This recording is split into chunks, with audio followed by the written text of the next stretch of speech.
She was closing up her own pool when a neighbor stormed over, demanding answers.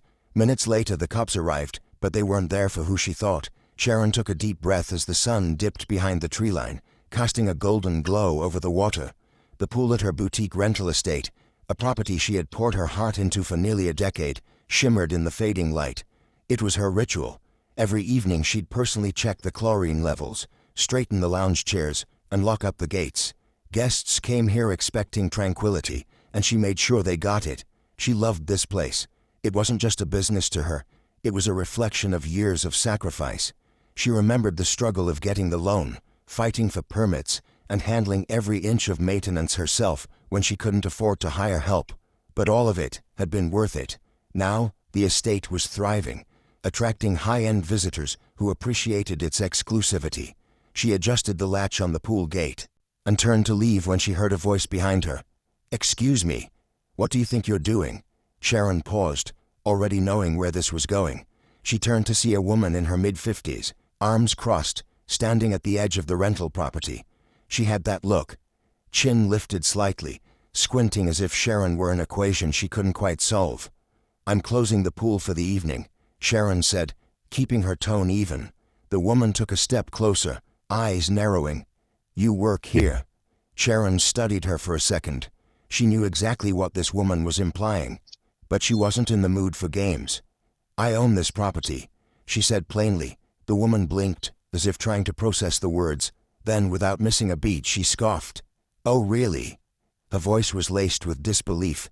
"That's interesting because I happen to know the owner." Sharon tilted her head. "Do you?" "Yes," the woman said firmly. "This is a high-end rental. I don't think the owner would be okay with some random person locking things up." Sharon exhaled slowly, willing herself to stay calm. "I am the owner. My name is Sharon Matthews.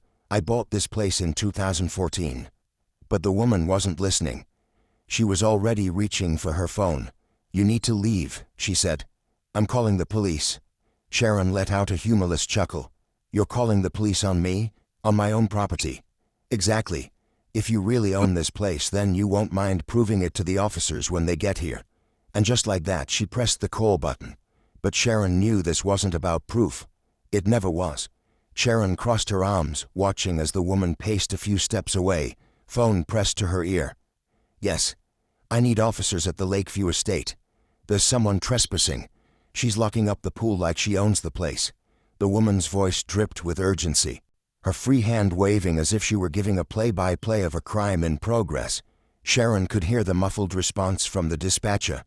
Though she already knew how this conversation would go, the woman's tone shifted slightly, her confidence flickering. "No, I don't know her name," she admitted. "But she's here, and she refuses to leave." Sharon let out a slow breath, rolling her shoulders back. She had dealt with people like this before. People who assumed, questioned, and policed without reason. But this was something else. The woman turned back to Sharon, eyes gleaming with a smug sense of authority. "The police are on their way," she announced, slipping the phone into her pocket. "I'd suggest you stay put." Sharon raised an eyebrow. "Oh, I'm not going anywhere." The woman blinked, as if thrown off by the lack of fear in Sharon's voice. "Good," she said, straightening her stance. "Because when they get here, you're going to have a lot of explaining to do." Sharon sighed, glancing toward the row of luxury rental villas. A few guests were outside on their patios, enjoying their evening, sipping wine. One couple had turned their heads toward the commotion, watching with mild curiosity. "Let me get this straight," Sharon said, leveling her gaze at the woman. "You saw me, a black woman, closing a pool, and instead of asking a single follow-up question, you just assumed I didn't belong here." The woman's mouth twisted. "Oh, don't pull the race card." Sharon smirked. "I don't need to pull anything. You did that all on your own." The woman's face darkened. "I don't know what kind of scam you're running, but I know this property is owned by someone else. I've lived in this neighborhood for 10 years. I know who comes and goes." Sharon let out a soft laugh. "Oh? Then what's my name?" The woman faltered. "What? My name? If you know the owner, then you should know my name." The woman's lips parted, but no words came out. Sharon took a step closer, lowering her voice. "You don't, do you?" Because you don't know the owner. You just assumed that someone like me couldn't be. The woman bristled. You're twisting my words. Sharon shook her head. No. I'm laying them out exactly as you said them. The woman glanced toward the road, shifting on her feet. Maybe she was realizing she had made a mistake. Maybe not. But before she could say anything else, the distant wail of sirens broke through the evening air. Sharon sighed. This was about to get interesting. The flashing blue and red lights washed over the estate as 2 patrol cars pulled up near the main entrance.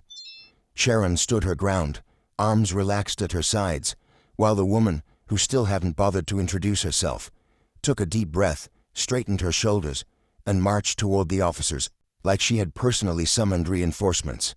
The first officer to step out was a tall man with sharp features and a no-nonsense demeanor. His partner, shorter but stockier, followed closely behind. Both scanned the area, assessing the situation. The woman wasted no time.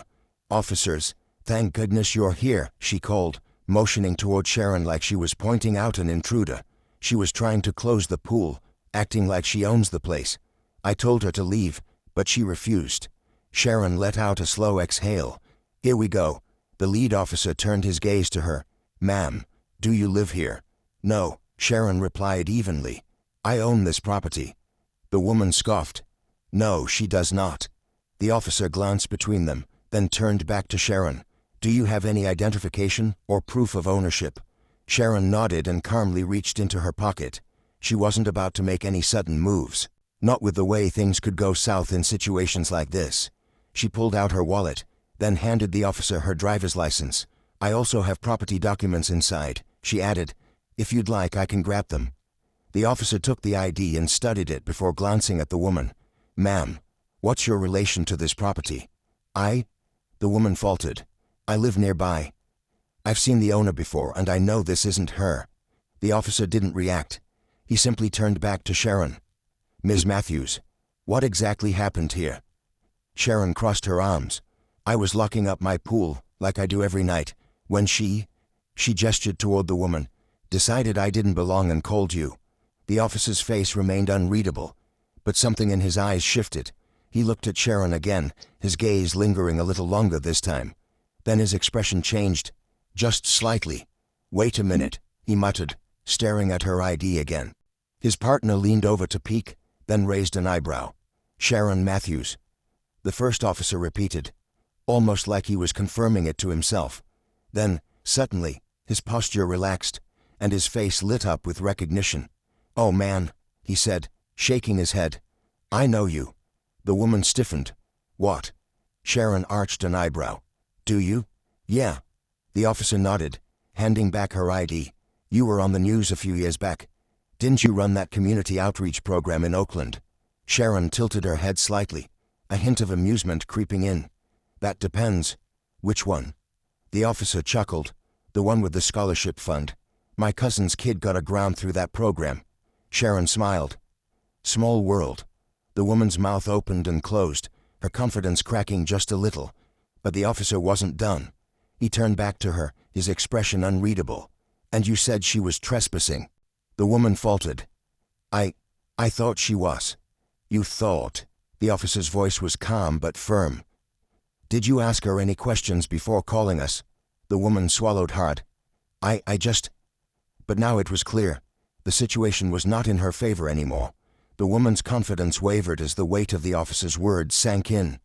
Her arms, once crossed defiantly over her chest, now hung stiffly at her sides. Her eyes darted between Sharon and the officer, searching for some kind of way out, some justification for what she had done. The officer turned his full attention to her now, his voice steady but firm.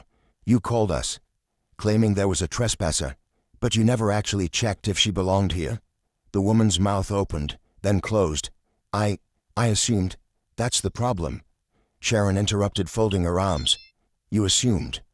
The woman let out a nervous breath. I just thought. No, you didn't think. Sharon shot back. You didn't ask. You didn't verify. You just saw me and that was enough. The second officer, who had been quiet until now, finally spoke. Ma'am, did she at any point threaten you? The woman hesitated. No, but did she refuse to leave your property? Another pause. Well, no, but Then why exactly did you feel the need to call the police? The woman's face burned red. I thought I was helping. If she wasn't supposed to be here then... Sharon let out a humorless chuckle. You were so sure I wasn't supposed to be here that you had no problem calling the cops on me. The first officer sighed, glancing at his partner before shaking his head. This isn't a police matter. Ms. Matthews owns this property. There was no crime, no trespassing, nothing for us to investigate. The woman swallowed hard. I see that now. Sharon narrowed her eyes. Do you? The woman looked like she wanted to say something else, but no words came. The realization of what she had done, how wrong she had been, was settling in. The first officer turned back to Sharon. Ms. Matthews, I apologize for the inconvenience. Sharon exhaled slowly, nodding. I appreciate that. He hesitated before adding, I also just want to say, your work really made a difference for a lot of people. I'm sorry you had to deal with this tonight. The woman's head snapped toward him. Wait. So she's the Sharon Matthews. The second officer let out a quiet chuckle, shaking his head. Yep. Sharon studied the woman's face as the realization hit. Whatever she had assumed about her, that she was some stranger sneaking around an upscale property, that she couldn't possibly own a place like this, had just been shattered. But the damage was already done. And now it was her turn to sit with the consequences. The silence stretched between them, heavy and suffocating. The woman, who had been so sure of herself just minutes ago, now looked like she wanted the ground to swallow her whole. Sharon could see it in her eyes, the slow, creeping realization that she had made a fool of herself, that she had humiliated herself. Not Sharon. I didn't know. The woman muttered, her voice quieter now. Sharon tilted her head. Didn't know what? The woman fidgeted. I didn't know you were... You. Sharon let out a sharp laugh. Oh, so if I were just some random woman you'd still think I didn't belong? The woman's lips pressed together. That's not what I meant. Sharon's voice was steady, but there was an edge to it now. It's exactly what you meant. She took a slow step forward. Let me guess. You assumed the owner would be someone else. Someone that looked different than me. The woman swallowed hard, saying nothing. The first officer crossed his arms.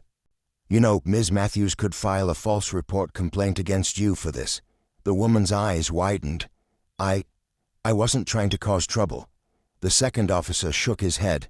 You wasted our time because you didn't take 5 seconds to ask a question before calling us. The woman's cheeks flushed deep red. I didn't think... Sharon raised a brow. That much is clear. The guests at the estate were still watching from their balconies, whispering. A couple near the pool had pulled out their phones, possibly recording. The woman had made a spectacle, and now she was the center of it. Sharon sighed, shaking her head. You came here with so much certainty, and now? You can't even look me in the eye. The woman glanced toward the patrol cars, like she wanted an escape, but there was none. Sharon inhaled deeply, forcing herself to release the tension building in her chest. She didn't want to waste another second on this woman. She turned to the officers. Are we done here? The first officer nodded. Unless you want to file a complaint. Sharon studied the woman for a long moment, then exhaled sharply. No, she already embarrassed herself enough tonight. The woman flinched. Sharon turned, heading toward her estate. But before she stepped inside, she called over her shoulder, just loud enough for everyone to hear. Next time, think before you pick up the phone. And with that, the night was over. The air outside felt different now, heavier, charged with the kind of energy that lingers after a storm. The officers returned to their cars, their radios crackling as they received another call. With one last glance toward Sharon, the lead officer gave her a respectful nod before sliding into the driver's seat. Sharon didn't return it. She was too tired for pleasantries. The woman, who still hadn't offered her name, stood there, shoulders tense, eyes darting between the retreating patrol cars and the few guests still watching from their balconies. The hum of whispers carried through the night. The very people she had probably wanted to impress were now staring at her like she was the problem, and she was. She shifted uncomfortably, as if she wanted to say something, to fix this, to save face. But what could she possibly say now? Sharon didn't wait for an apology that wasn't coming. She turned on her heel and walked toward her front door. Wait, the woman blurted. Sharon stopped but didn't turn around. The woman hesitated, then sighed. I made a mistake. Sharon exhaled through her nose, gripping the doorknob. Yeah, you did. Another pause. I just thought. The woman trailed off, as if realizing how hollow her excuses sounded. I didn't mean what? Sharon cut in, finally turning to face her. Didn't mean to call the cops on me. Didn't mean to assume I was a trespasser on my own damn property. The woman flinched at Sharon's sharp tone. I was just trying to look out for the neighborhood, she murmured weakly. Sharon let out her humorless laugh. Were you? Or were you just trying to make sure someone like me knew their place? The woman's face twisted, but she didn't deny it. That's what I thought. Sharon muttered, shaking her head. Go home. The woman lingered for a second longer, as if she still wanted to salvage the situation. But there was nothing left to say. Defeated, she turned and walked away, disappearing into the shadows of the neighborhood she thought she was protecting. Sharon stood in the doorway for a long moment, letting the cool night air settle around her. The anger was still there, simmering beneath the surface, but she wouldn't let it consume her. She had worked too damn hard to let a stranger's ignorance steal her peace, and tonight, that peace was hers to reclaim. Sharon closed the door behind her, the sound echoing through the quiet house. She leaned against it for a moment, exhaling slowly, letting the tension in her shoulders dissolve bit by bit. She wasn't shaken, she refused to be, but the weight of the night sat heavy in her chest. She moved toward the kitchen, reaching for a glass of water, her hands steady despite the anger still humming beneath her skin. This wasn't the first time someone had looked at her and decided she didn't belong. It probably wouldn't be the last, but tonight felt different. Maybe it was because she had built this place from the ground up, pouring years of sweat and sacrifice into making it exactly what it was. Or maybe it was because the woman had been so certain, so unshakably sure that Sharon couldn't possibly own something this beautiful, this successful, and when she realized she had been wrong, she couldn't even say the words, I'm sorry. That was the part that stayed with her, not the confrontation, not even the officers showing up, but the woman's refusal to admit what was obvious. Sharon took a slow sip of water, her mind drifting to the guests who had witnessed everything. Would they think twice now before making assumptions, or would they tell the story later, shaking their heads at what had unfolded in front of them? Either way, it didn't really matter. She knew who she was. She knew what she had built. And no one, not some nosy neighbor, not even the police, could take that away from her. Her phone buzzed on the counter. A message from her assistant, Lena. Everything okay? Heard some guests talking about police at the estate. Sharon smirked, shaking her head as she typed a response. Just a little neighborhood drama. Nothing I couldn't handle. She hesitated, then added, see you tomorrow. Let's talk about adding a Know Your Owner section to the welcome packets. She hit send and set the phone down, glancing toward the window. Outside, the pool was still, its surface reflecting the soft glow of the estate lights. Peaceful, just the way she liked it. Maybe tomorrow the woman would wake up and feel the weight of what she had done. Maybe she wouldn't. Either way, Sharon wasn't going to waste another second thinking about her. Because the only thing worse than being underestimated was letting it get to you. Morning sunlight filtered through the sheer curtains of Sharon's bedroom, casting a soft glow across the walls. She had slept well. Not because the events of the previous night had been forgotten, but because she had refused to let them hold power over her. By the time she made her way to the kitchen, the estate was already buzzing with quiet movement. Guests were up and about, enjoying their coffee on balconies, strolling through the garden, taking in the serenity of the place she had built.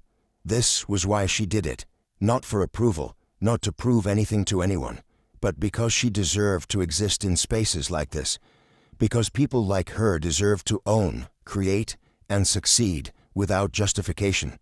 Her phone chimed. Another message from Lena. You're trending, by the way. Sharon frowned, clicking the link Lena had sent. A video, shaky but clear, showed the confrontation from the night before.